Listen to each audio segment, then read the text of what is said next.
Welcome to episode 3 of Mercs Corner. Hey, in this episode, we're going to cover my top 3 comics of the week, as well as we're going to talk a little Marvel, my thoughts on the whole Miss Marvel thing, joining X-Men, and I'm going to cover a few announcements that have been made already at San Diego Comic-Con in as far as Marvel goes. So let's get into it.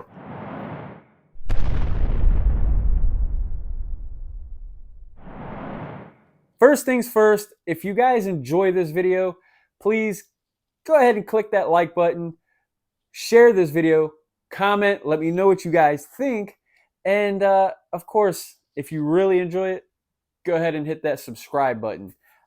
It goes a long way. It helps the channel out. It helps me out a lot. So it is definitely appreciated. So let's get on with the video. I did a little thing, y'all. I did something. Nothing major, but I'm excited over it. Prime Day was a few days ago, last week or the week before or whatever. And I wanted to improve the audio of my videos. So I picked up this little mic right here. So it's a little awkward for me wearing it like this, but I'm going to get used to it. So let's just work around it. I hope you guys notice a positive change with the audio, because if you haven't noticed, you might have noticed that I was using my AirPods for a long time, and they worked pretty decently, I guess. But it's just I feel like this is more appropriate. So just sharing that with you guys. So let's get into my top 3 comics of this week. And coming in at number 3 is a comic that I did not expect to necessarily be in my top 3, just because I have not a whole lot of familiarity with it. But Nightwing, Night Terror's Nightwing, issue number 1. If you guys remember in my haul video, then I had mentioned that if it wasn't for this cover, honestly, I'm calling it now. For me, I'm calling this cover of the year already. I mean, this is just like insanely sick. And issue 2 has with Francesco Mattina cover as well for issue 2 is going to be freaking, that's just as sick as this one. But anyway, if it wasn't for the cover, I probably would not have picked this up, because I'm not reading any Nightwing other than this. So I picked it up. I'm not going to buy it and not read it. So I did read it, of course. And I got to say, the story's pretty decent. Nightwing's in Arkham Asylum. He's getting locked up in Arkham Asylum with other villains. There's Two-Face in there. Scarecrow's his cellmate, and that happens in a weird kind of way how he finds out. But the thing is, Nightwing, he's getting locked up in Arkham Asylum, and he don't have a clue as to why. So he's trying to figure out, what did he do? Everybody else knows what he did, but they won't tell him. So he's trying to figure out what he did. What did I do? And I'm not going to give you a complete spoiler, but I will say that he does find out what he did towards the end of this book. And I'm not going to tell you who, but he finds out that he apparently killed somebody. So it's just fun, man. This was better than I expected. The story, yeah, it was better than I expected. So Night Terror's Nightwing, issue number 1, with this sick cover of the year, is my number 3 comic of the week.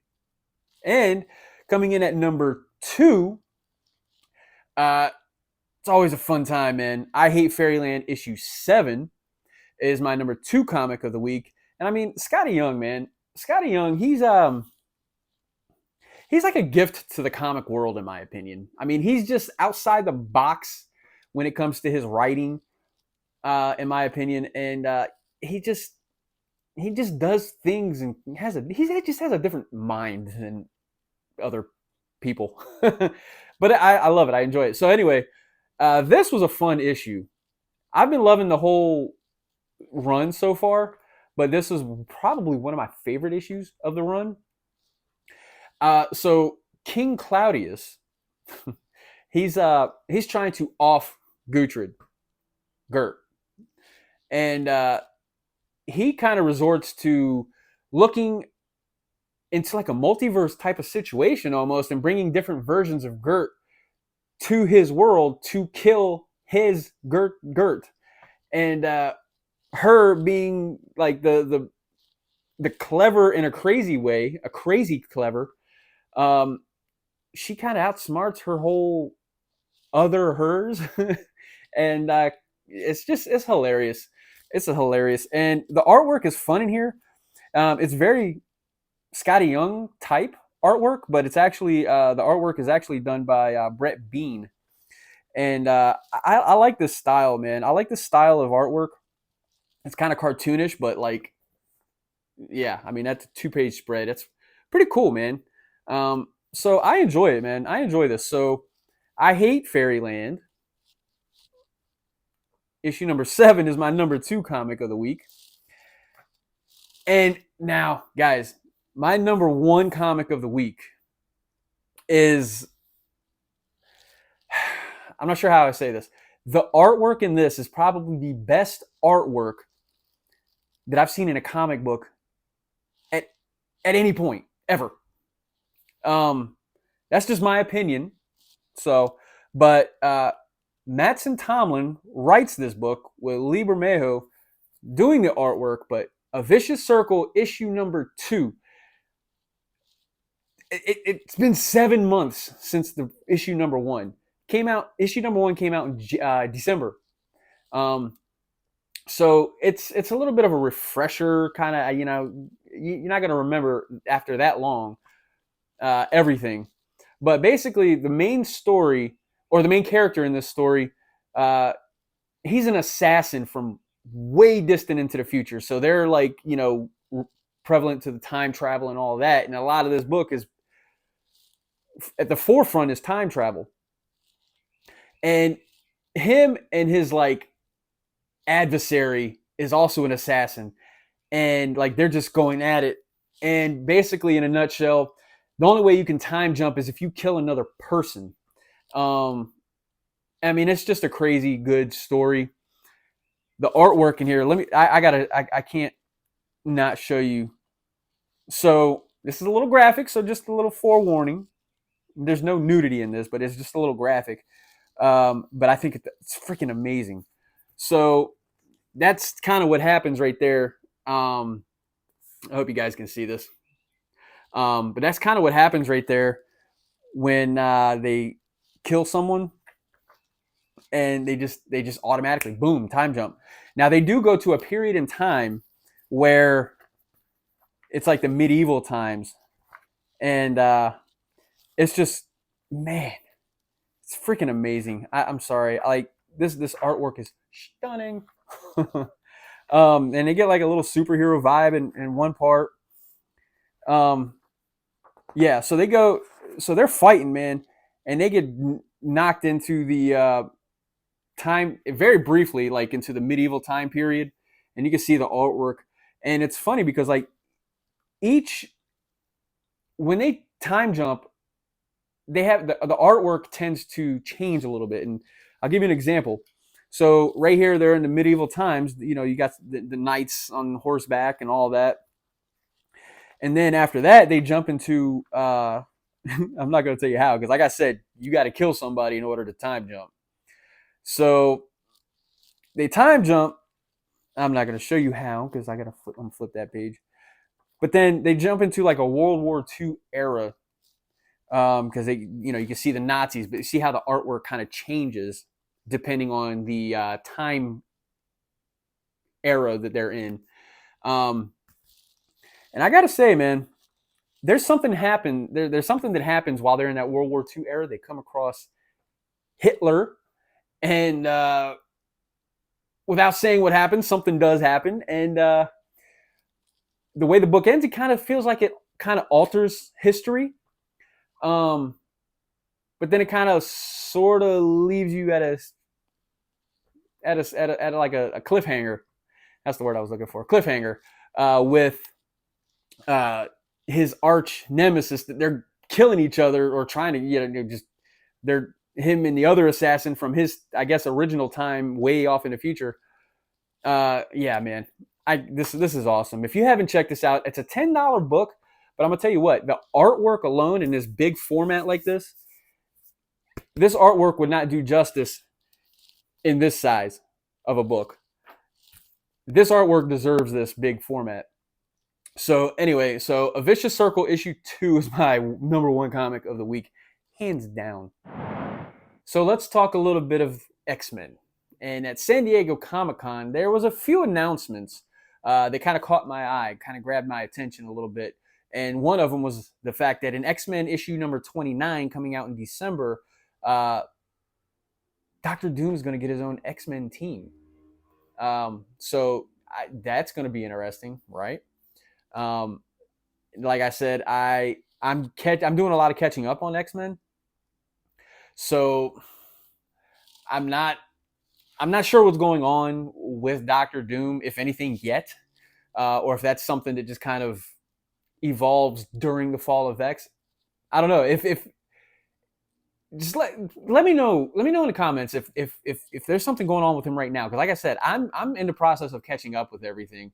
I just finished the Jonathan Hickman run, so now I'm just jumping into everything that Jerry Duggan's doing, and Simonson.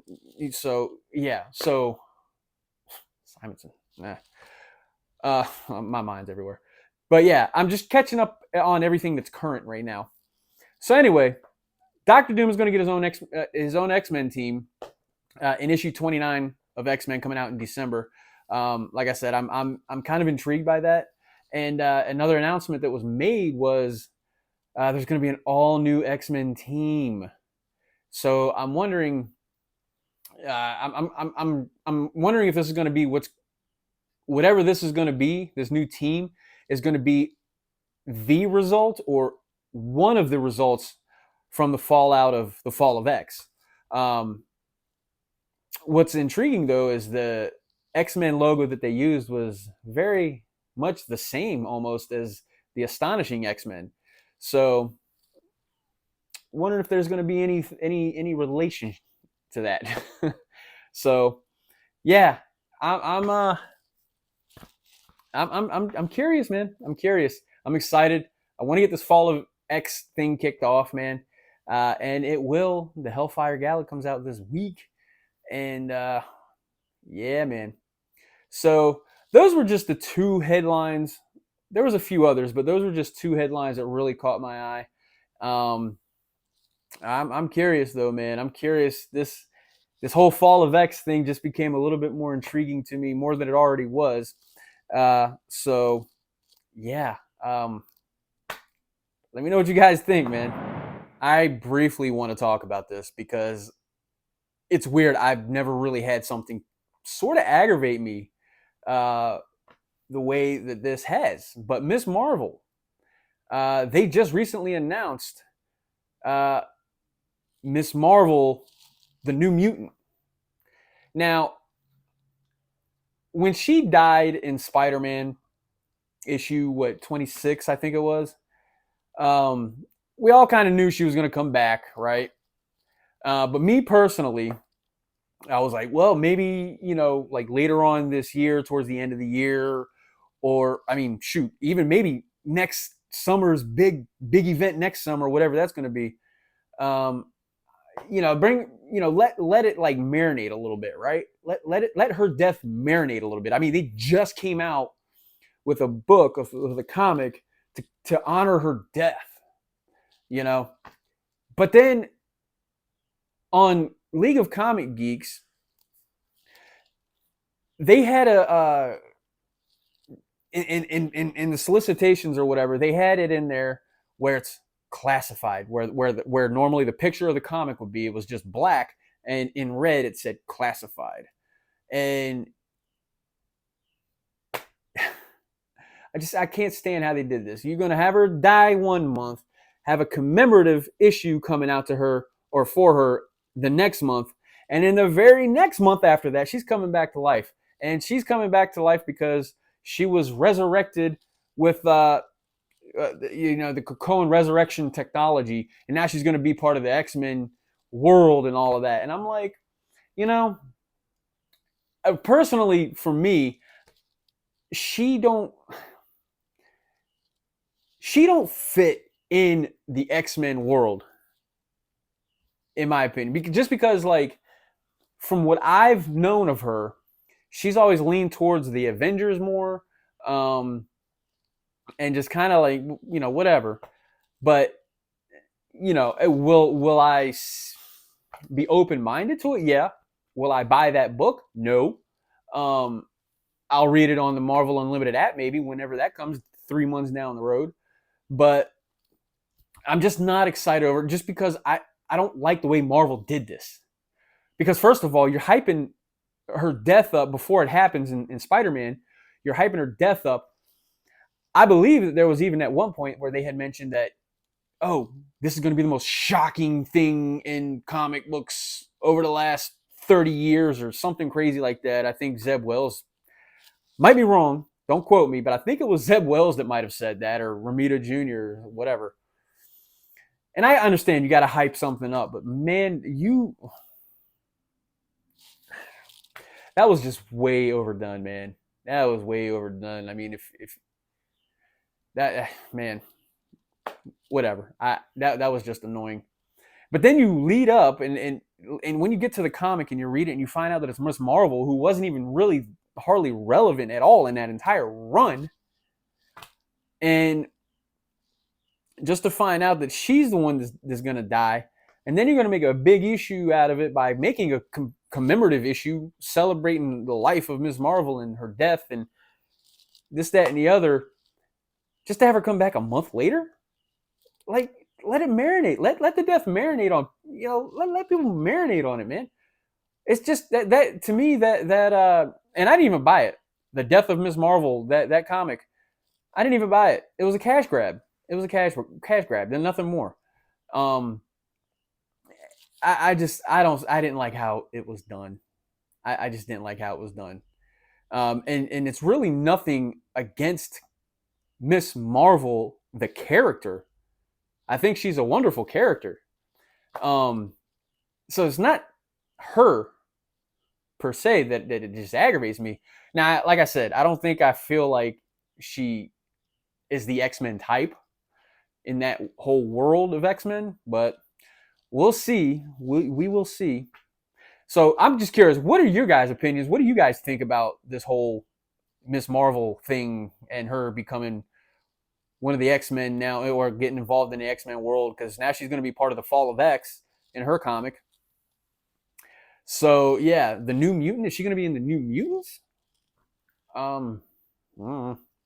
So yeah, let me know what you guys think about that in the comments, because I'm curious if I'm not the only one that's kind of aggravated for those reasons. So let's move on. Well, that does it for episode 3 of the Mercs Corner this week. Let me know what you guys thought of what I was talking about. Like, how do you feel about the Miss Marvel situation? As well as those announcements that I was briefly talking about from San Diego Comic-Con is involving X-Men. And yeah, the top 3 comics. What did you think of them? What was your top 3 of this week? I say it all the time. I'm always curious to know what other people like, and all that stuff. So with that being said, man, I'll catch you guys next week, man.